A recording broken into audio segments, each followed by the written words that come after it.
Les mal-aimés de la couronne.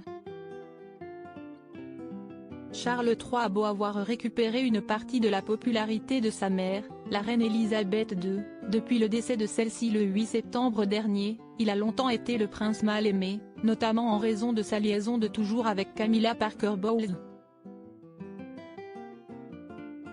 Si les deux tourtereaux se sont mariés, après 35 ans de relation, le 9 avril 2005, lors d'une cérémonie civile au Windsor Guildhall, l'hôtel des villes de Windsor, Elisabeth II n'était pas venue y assister.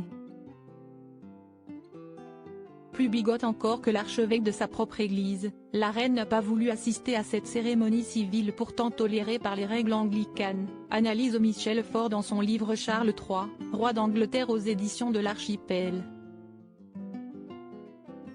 Cette union dont sont témoins William, fils de Charles, et Tom, fils de Camilla, sera suivie d'une bénédiction dans la chapelle du château de Windsor, à laquelle cette fois, Elisabeth II assiste tout sourire aux côtés de son mari le prince Philippe, parmi 800 invités.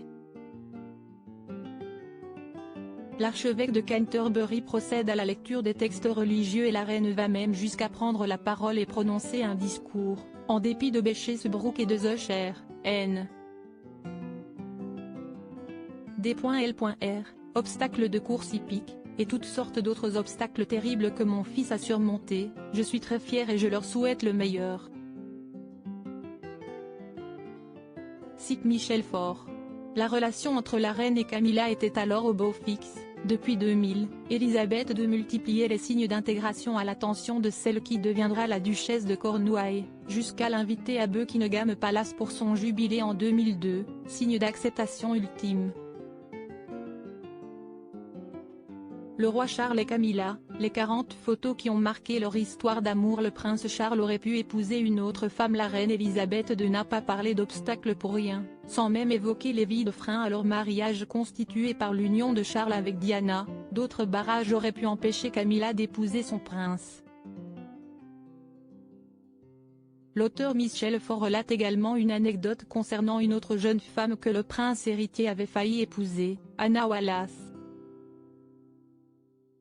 Fou d'elle, le prince, paraît-il, lui proposa par 2 fois de l'épouser, mais elle hésita, sachant que Charles restait attaché à Camilla. Le prince invita Anna au bal organisé à l'occasion des 80 ans de la reine-mère et passa toute la soirée à danser avec Camilla, raconte-t-il. Selon Jessica Jane, auteure de romans d'amour et d'une biographie de Camilla, Anna Wallace fit une scène publique à la fin du bal, déclarant à Charles n'avoir jamais été aussi maltraitée de sa vie. Elle lui lança « Vous m'avez laissé seule toute la soirée, et bien maintenant, vous continuerez sans moi. » Aujourd'hui reine consort, Camilla a tout gagné, en gardant patience.